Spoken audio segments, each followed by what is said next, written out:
So, at the start of the year, my boyfriend and I were door dashing on the weekends, as well as some weekdays, doing that late shift, 10 p.m. to 3 a.m. We were at it for months and never had any issues with weirdos or any bad situations. But when this happened, it scared us so badly that we've yet to go back out to dash. One night, we had a delivery to one of those apartment complexes that just sucked to navigate. The apartments were inside buildings that you could only access through a locked door, and either the buildings had no labels or they were just extremely hard to find, because we were looking for this guy's section for nearly 5 minutes. It was 1 a.m., dark as hell, and a weekday, so there was nobody around to ask for help. The complex didn't necessarily look sketchy like others we'd been to, so I figured that this was okay. When we finally thought that we found the building, I got out of the car and walked up to the locked door, followed the instructions to get in, and the door doesn't unlock. So I'm trying to get in touch with the customer, letting them know that the door isn't unlocking, and asking if the instructions they gave were accurate. All that jazz. Dude doesn't answer for over 15 minutes. At some point, my boyfriend was standing outside the door waiting with me. There we were, looking dumb as hell, standing outside a locked door with a DoorDash bag for what could only seem like forever.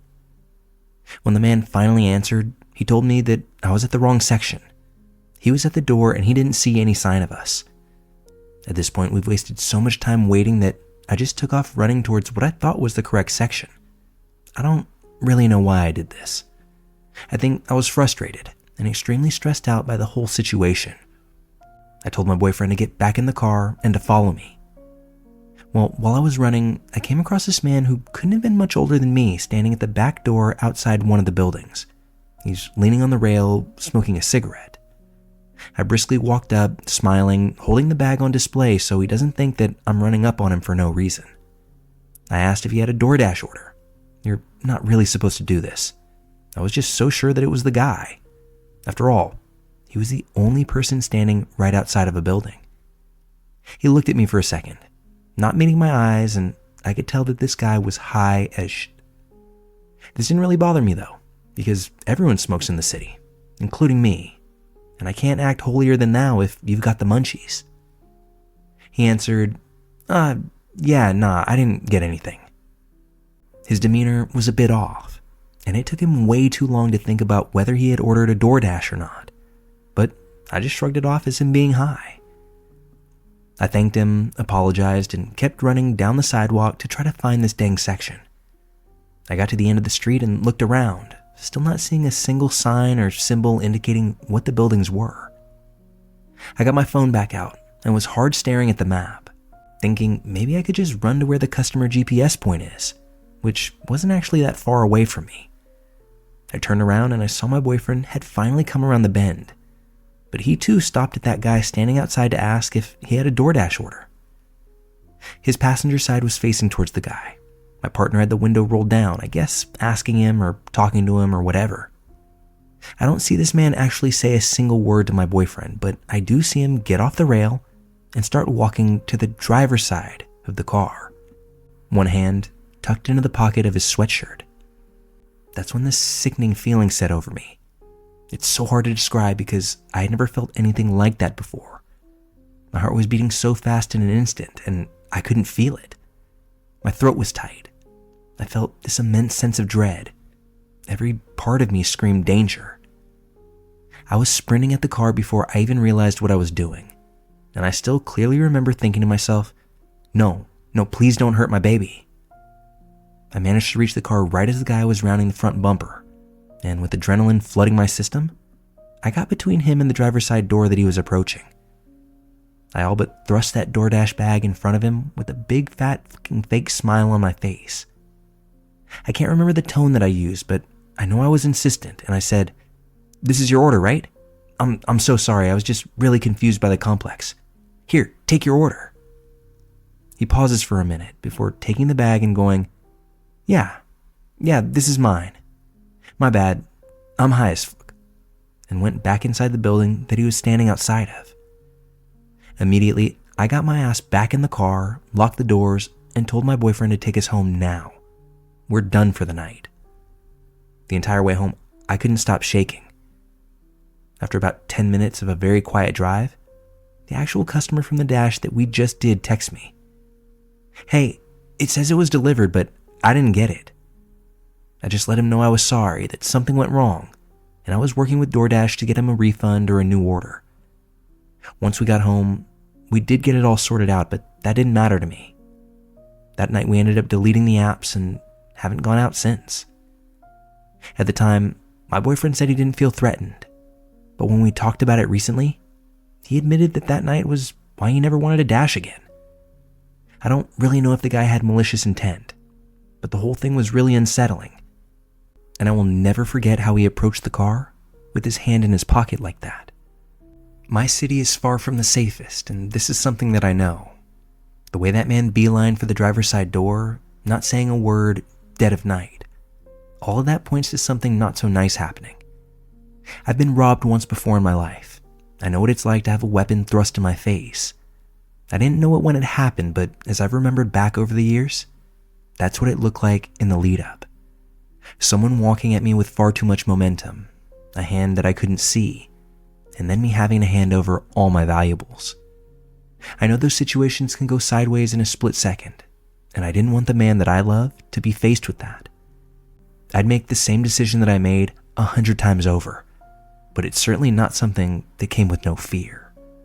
And I definitely hope that I'm never in that situation again, as long as I live.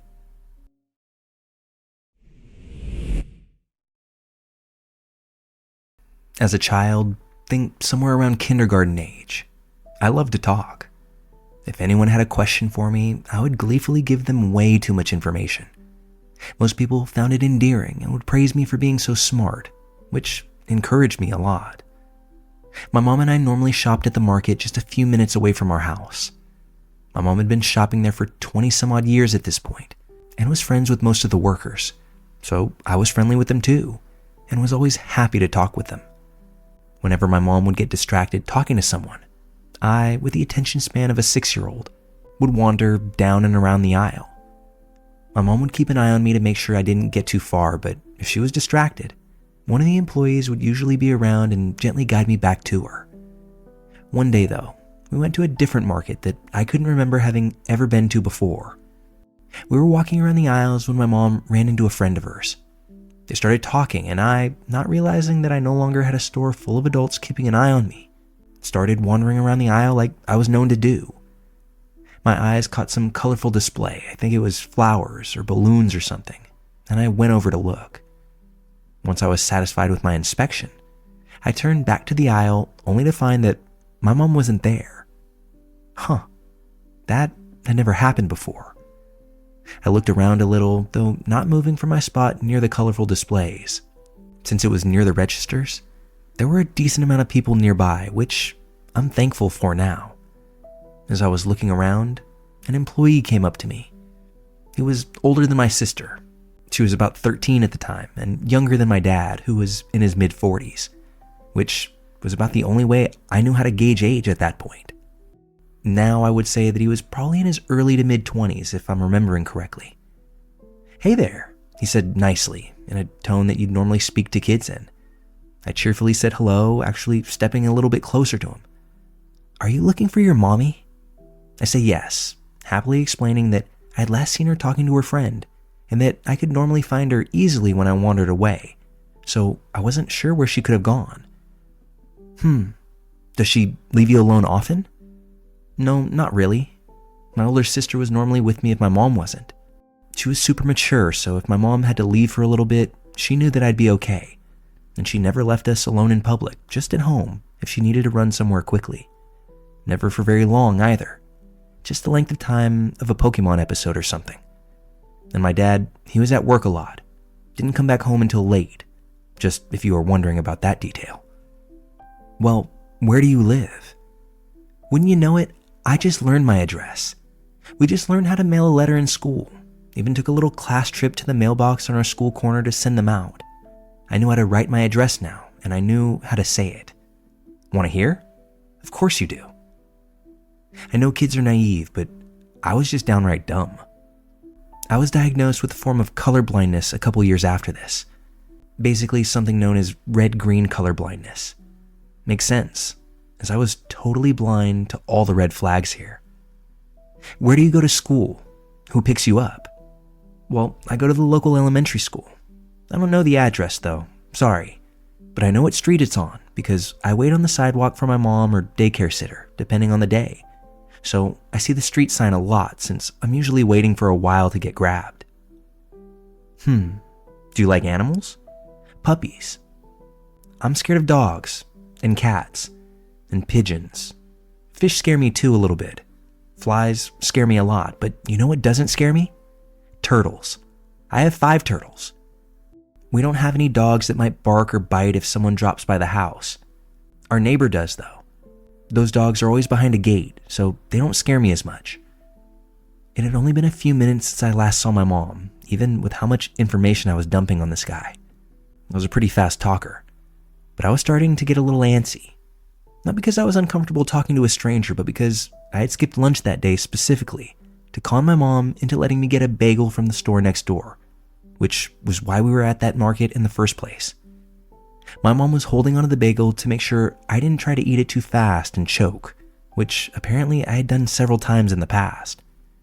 I wanted my bagel, and while I liked talking to this grown man who made me feel smart and was oh so interested in my life, I liked bagels a little bit more.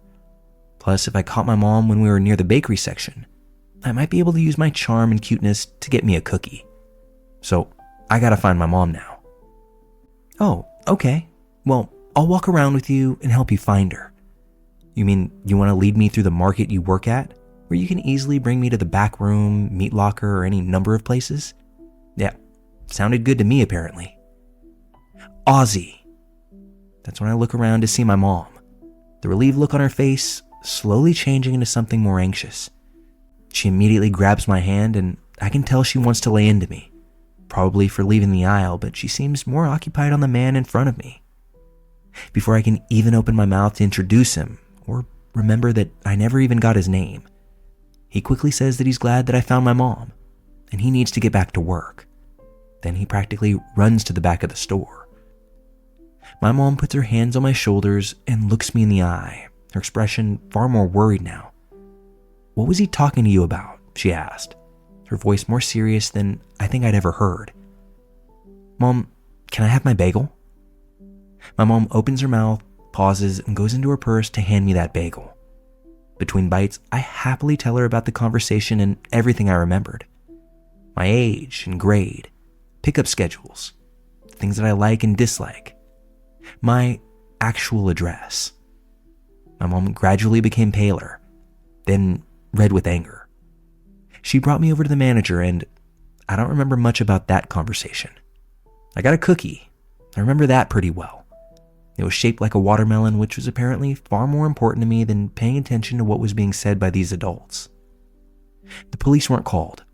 We went home, and my mom told me that I wasn't allowed to walk around the store anymore. No more talking to strangers, even if they worked at the store that we were at, unless she was with me. If I ever saw that man again, I was to run away, find someone that I know and ask for help.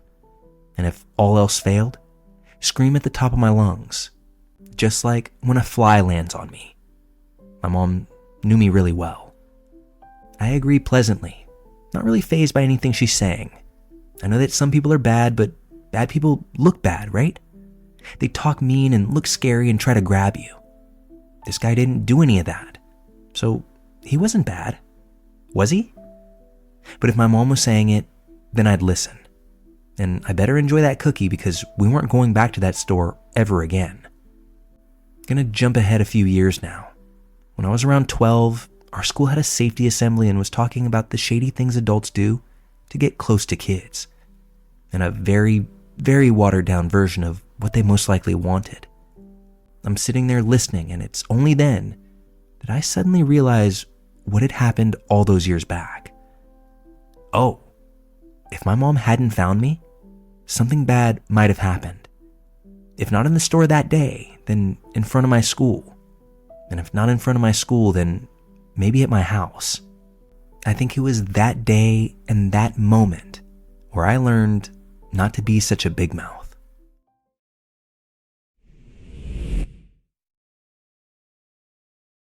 I'm going to tell you the story about the stalker that I've had since I was 16 years old. So basically, to set the scene for you, I'm an average height, average sized 20-year-old woman.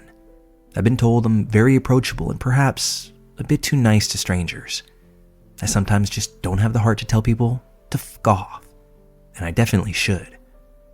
Obviously, I'm not going to give specific details here, but I worked in a restaurant which was inside of a bigger shopping center.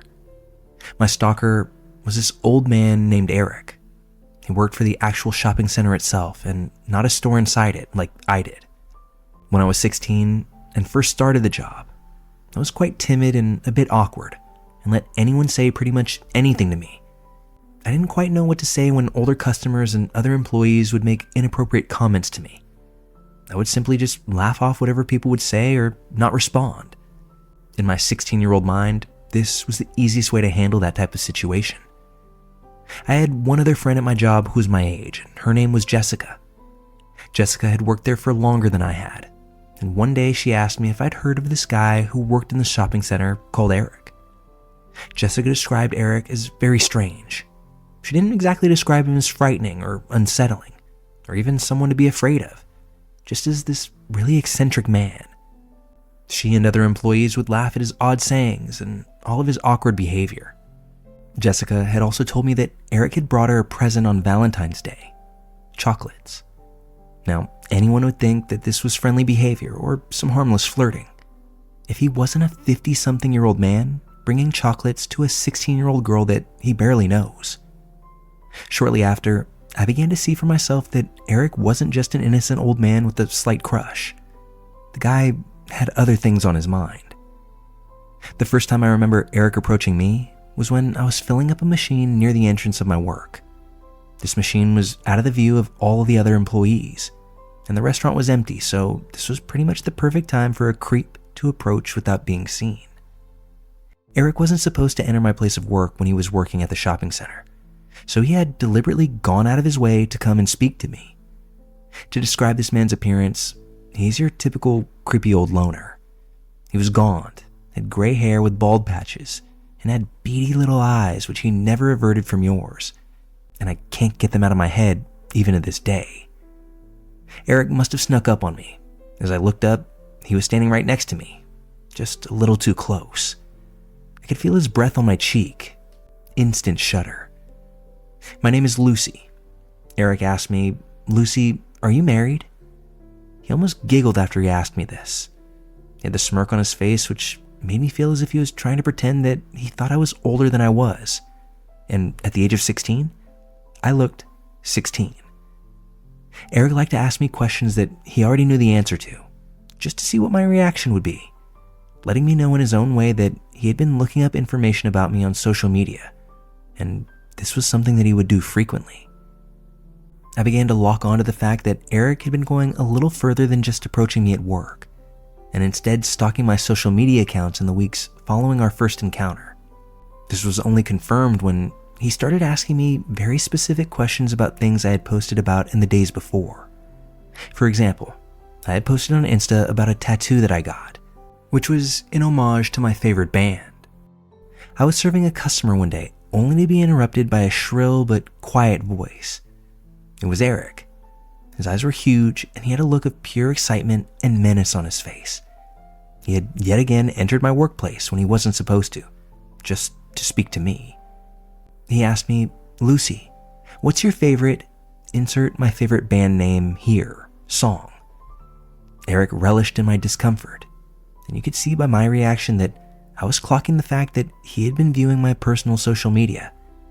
The tattoo I had gotten was covered by my work uniform, so the only way he could have seen it was by going through my Instagram page.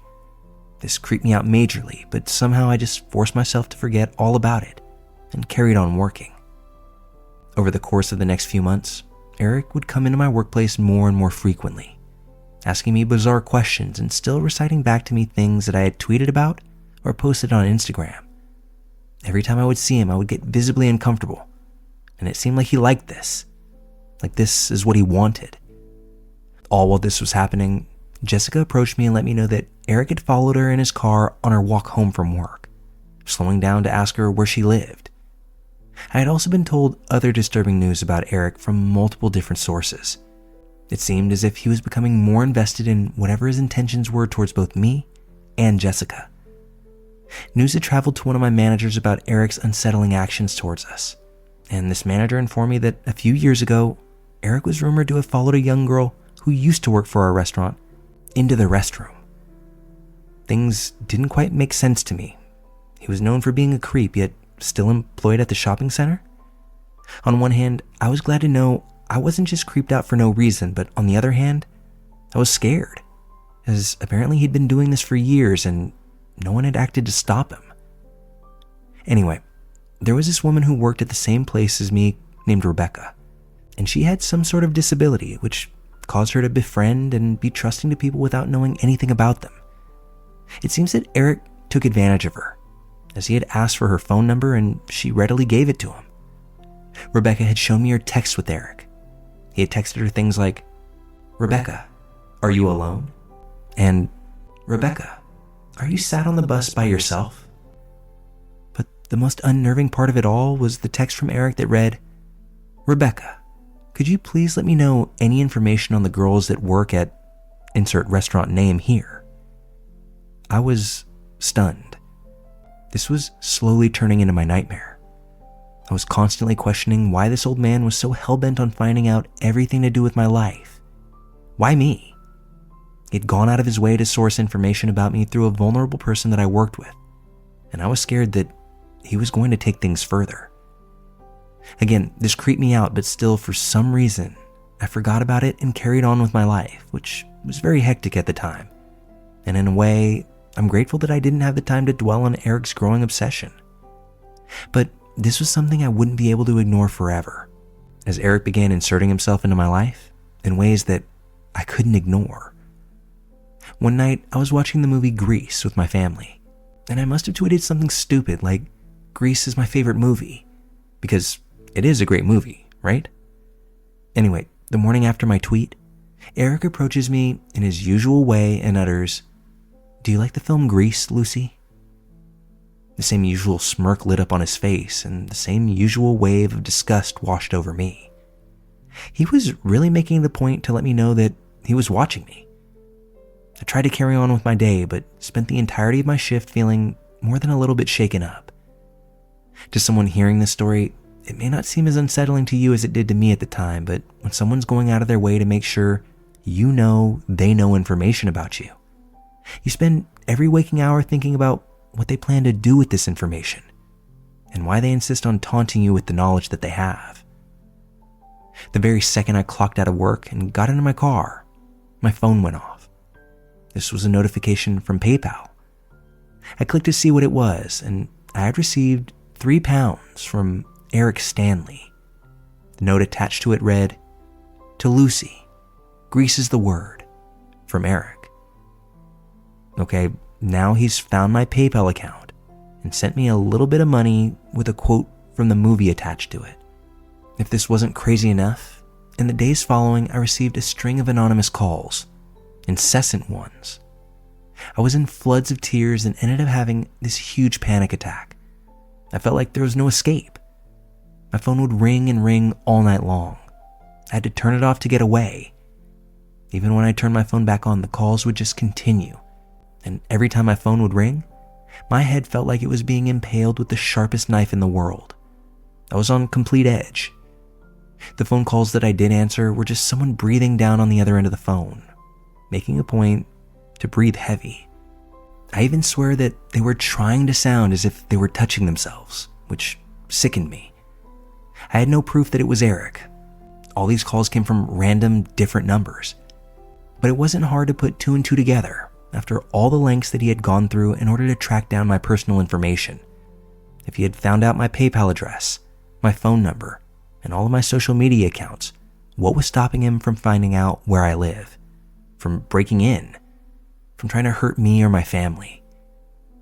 That night, I had these terrible dreams in which he chased me around my house and taunted me for hours. I still have similar dreams and struggle to sleep without my boyfriend present, as I'm scared that Eric might be standing right outside my door. I reported Eric to my managers, and they passed my complaint on to the managers of the shopping center. At this point, I was genuinely scared for my safety. Multiple girls added to my statement and added details of times they had witnessed Eric's weird behavior, or times he had been inappropriate with them too. Eric had been warned by the shopping center's management, yet nothing was done, except for the fact that he was told not to talk to me. Eric found ways around the no talking to Lucy rule. He would make animal noises at me when he would see me, like a monkey or a dog, any sort of bizarre noise that would catch my attention. I think he just wanted me to think that he had outsmarted me, found a way to bend the rules. After this, I eventually stopped working at the restaurant as a full-time job, and I'd see Eric less and less, which was obviously great for me. I moved cities as I went away for university, and I made new friends, which distracted me from my old life in my hometown. I still thought about Eric every now and then, and when I focus on it for too long, I can't be alone, out of the fear that he's still somewhere keeping tabs on me. That thought terrifies me. After moving away and starting my new life, I forgot all about that twisted little man who used to obsess over me at my old job. At times I forgot he existed, but I was soon going to remember him. On Christmas Day, I was back home in my hometown with my parents. My phone buzzed, and I expected it to just be another message from a friend or a family member. But I was wrong. I received a notification from PayPal, and again, it was £3. Only not from Eric this time, but from a girl whose name I didn't recognize at all. I opened up the PayPal app only to see a note attached to this payment that I had received. The note said, "Sending on behalf of Eric." When I tell you that my blood ran cold.